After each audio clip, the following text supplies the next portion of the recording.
So you have this child who you just never look forward to homework time because you know it's going to be a struggle. You know it's going to take forever, 5 times longer to get through the homework than you expected to. Well, I have some tips to help you get through this homework. First and foremost, you need to have routine, a time and place that the child expects they're going to do homework. If they know they're going to do homework, they expect to do homework, it makes it that much easier. You're setting the stage, so to speak. It's much like they walk into school, they know they're going to learn content. So if you have that routine set in place, that makes it that much easier for them to settle down and get to the homework that needs to get done that night. Part of that routine, I strongly suggest, is intense exercise before you expect them to sit down. What I mean by intense, they are breathing hard. They're dying for water. They cannot wait to sit down because you have pushed them so hard. I used to create these mock obstacle courses in my backyard. This is what I would do. You're going to go around that tree. You're going to tap on it 3 times. You're going to spin around 3 times. And you're going to run over to that tree and you're going to do this. And then you're going to have to do 10 jumping jacks and you have to run over here.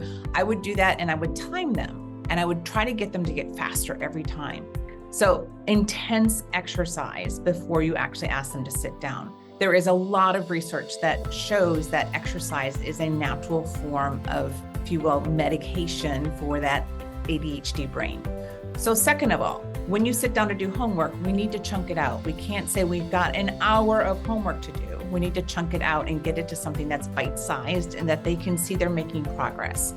And what I mean by this is that maybe you set the timer for 10 minutes and then they get a homework break, okay? So give them bite-sized chunks that help them to get that sense of progress. And then that homework break can be a lot of fun. Now, don't make the homework break picking up the phone or doing more screen time. It has to be timed and it has to be productive. What I mean productive is movement, once again, movement, to help them get back into the sense of ready to sit down and do some more work. I oftentimes suggest to parents to create a break jar. You come up with all the ideas you can come and think of that are 2-minute breaks that are fun and inventive, and you put them into the break jar on a piece of paper, and they get to pick out what the break is going to be for the break jar.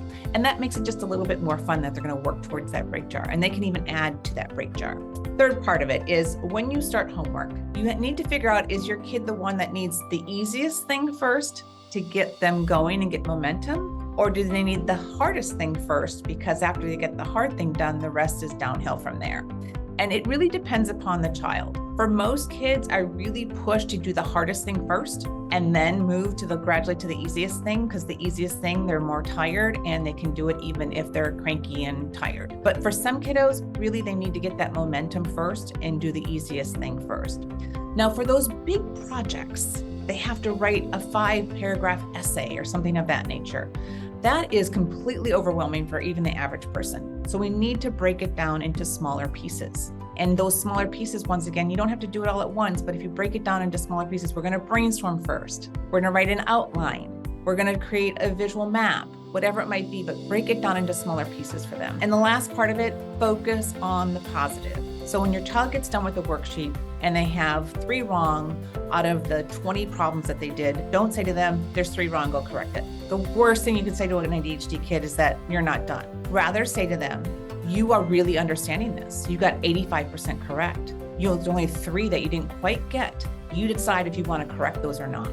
And the reality is if they're getting 85% correct, they're done. But more often than not, you'd be surprised that they're going to want to go and find those 3 that they need to correct. So create that schedule, make exercise a part of it, give them breaks in between, chunk it smaller, and stay positive.